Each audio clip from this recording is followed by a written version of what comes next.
우리가 하나님께 놀라운 찬사를 아끼지 않고 그 사랑에 대하여 노래하는 이유 중 하나는 무엇보다도 하나님의 긍휼하심이 놀랍도록 광대해서일 것입니다.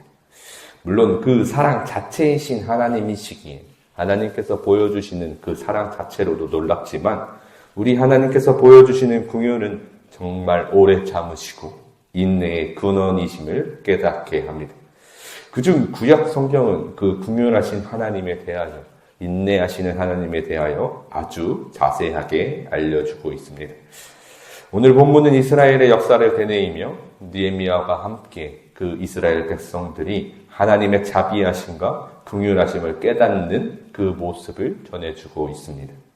느헤미야 9장 7절에서 주는 하나님 여호와시라 옛적에 아브람을 택하시고 갈대아 우르에서 인도하여 내시고 아브라함이라는 이름을 주시고, 우리가 이스라엘의 역사를 생각할 때 결코 빼놓을 수 없는 그 한 사람, 하나님께서 아브라함을 갈대아 우르에서 택하시고 그에게 아브라함이라는 이름까지 주신 전적인 하나님의 은혜를 지금 그들이 되뇌이고 있는 것이죠. 이제 여기서부터 하나님의 전적인 은혜는 아무런 근거 없이 하나님의 택하신 그 은혜로 인하여 시작하는 이스라엘의 역사, 아브라함으로부터 시작합니다. 그러한 아브라함은 하나님을 굳건히 믿어서 하나님 앞에서 그 마음이 충성되었습니다. 느헤미야 9장 8절에서 그의 마음이 주 앞에서 충성됨을 보시고 그와 더불어 언약을 세우사, 하나님께서는 그 하나님을 믿는 그 믿음을 보였던 충성된 아브라함을 향하여 그를 의인이라 칭하셨고 그와 언약을 세우셨습니다. 그 언약대로 하나님께서는 이제 이스라엘의 모든 역사를 돌보셨죠. 무엇보다도 그들이 애굽에서 고통받을 때 하나님은 그들의 부르짖음을 들으셨습니다. 느헤미야 9장 10절에서 이적과 기사를 베푸사 바로와 그의 모든 신하와 그의 나라 온 백성을 치셨사오니 이는 그들이 우리의 조상들에게 교만하게 행함을 아셨습니다. 주께서 오늘과 같이 명예를 얻으셨나이다. 그 응답하심으로 그들의 부르짖음에 응답하시어서 애굽을 치셨고 그 모든 만국에 하나님이 하나님됨을 보이셨습니다. 그리고 그 이스라엘 백성들을 광야에서 불기둥과 구름기둥으로 밤낮을 가리지 않고 인도하셨죠. 그들이 굶주리고 있다면 만나와 메추라기로 먹이셨습니다. 그들에게 율법을 주시어서 하나님을 의지하는 길도 알려주셨죠. 그렇게 그 모든 것을 누리고 그 모든 것을 하나님으로부터 말미암아 살아가던 그들이지만 그들은 교만했습니다. 느헤미야 9장 16절입니다. 그들과 우리 조상들이 교만하고 목을 굳게 하여 주의 명령을 듣지 아니하고, 하나님의 은혜로 아브라함의 때부터 모세에 이르기까지 살아올 수 있었던 그들입니다. 그런 그들에게 수백 년의 은혜는 그들은 그저 저 멀리 저버리고 그저 자신들의 교만함으로 하나님의 은혜를 거역하여서 하나님의 은혜를 기억하지 않고 악행을 행했던 그들, 그런 그들을 하나님께서는 용서하셨습니다. 그렇게 하나님의 긍휼의 역사가 나타나기 시작합니다. 물론 출애굽기 내에서도 잘 드러나고 있었지만 광야에서 이미 그들은 하나님을 향해 수십 번도 더 악행을, 하나님을 배반하려는 그 모습들이 나타났죠. 스스로 우두머리를 세워서 본래 죄악의 땅으로, 애굽의 땅으로 돌아가려던 그들의 죄악은 너무나도 심각한 모습이었습니다. 하나님께서 이미 만왕의 왕으로서 전쟁도 그들의 삶도 모두 은혜로 베푸셨으나 그것을 거부하는 그들의 죄악은 너무나 심각했던 모습이죠. 그런 그들의 죄악마저도 하나님은 용서하셨습니다. 금송아지로 하나님을 만들어내려는 그들의 모욕 가운데서도 하나님은 크신 긍휼을 베푸시어서 그들을 결국엔 가나안 땅으로 인도하셨죠. 가나안 땅으로 들어가서도 하나님의 보호하심과 은혜는 넘쳐 흘렀습니다. 늘 전쟁에서 승리하게 하시고 그 모든 가나안 족속을 그들의 손에, 이스라엘 백성의 손에 넘기셨습니다. 주님이 주신 땅에서 주님이 주신 것으로 먹고 배부르고 살찌며 큰 복을 즐겼으나 그들은 그럼에도 불구하고 하나님의 말씀에 순종하지 않았죠.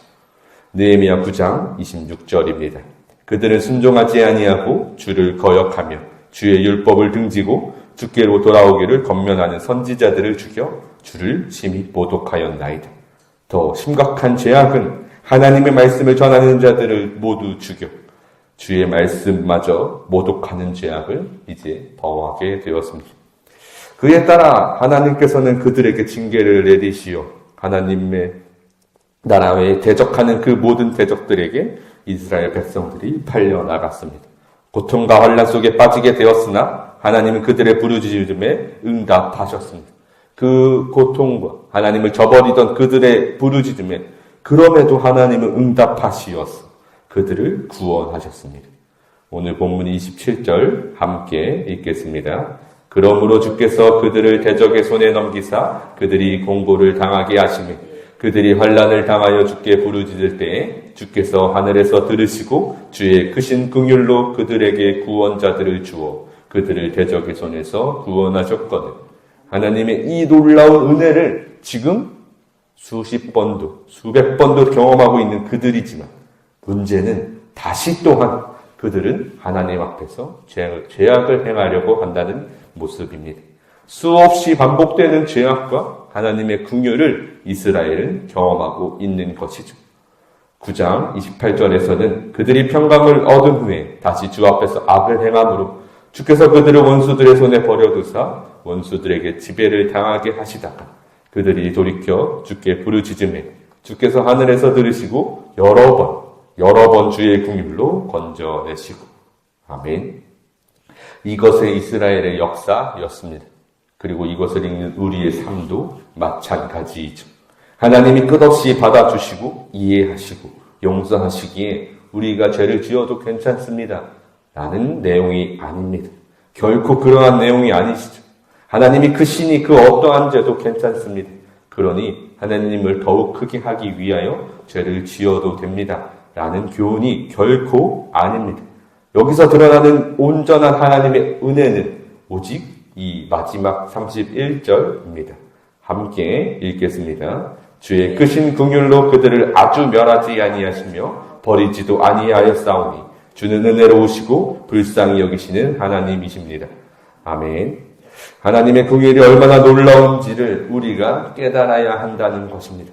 우리가 먼저 그것을 똑바로 알고 바라봐야 한다는 것이죠. 그 은혜의 하나님은 늘 자비하시고 긍휼을 베푸시는 하나님의 모든 은혜가 있음을 기억해야 합니다. 그 모든 것이 은혜이고 모든 것이 하나님께 있으니 우리는 겸손히 우리의 삶에서 하나님의 긍휼을 구해야 할 것입니다. 오늘 본문 속 이스라엘 백성들은 긴 포로기의 시간을 보내고 하나님의 긍휼하심을 입어 이제 본향으로 돌아올 수 있었습니다. 주의 말씀 앞에서 그들은 자복하며 회개하고 주님이 크신 은혜, 하나님의 긍휼에 대하여 지금 그 말씀을 듣고 있습니다. 그의 자비는 정말 놀랍도록 크고 높아서 광대하셔서 택하신 백성들을 끝까지 사랑하시어서 구원하심을 볼 수 있던 것이죠. 그러나 이것이 우리의 무기가 될 수는 없습니다. 가장 먼저 택하시는 것도 구원하시는 것도 하나님의 긍휼을 베푸시는 것도 모두 하나님께서 하나님의 뜻대로 베푸시는 은혜임을 이 시간 기억해야 할 것이죠. 그러니 우리는 그저 이 자리에서 우리의 삶에서 늘 하나님의 자비하심을 구할 수밖에 없는 것입니다. 그의 긍휼하심을 구하시어서 하나님의 은혜를 입어 다시 온전히 하나님을 찬양하는 자리에 늘 앉아있기를 간절히 소망합니다. 그를 위하여 다시 말씀 앞으로, 다시 이 십자가 앞으로 나아가 정말 어느 때나 어느 곳에서나 하나님 한 분을 온전히 경배할 수 있는 저와 여러분이 되시기를 주님의 이름으로 축복합니다.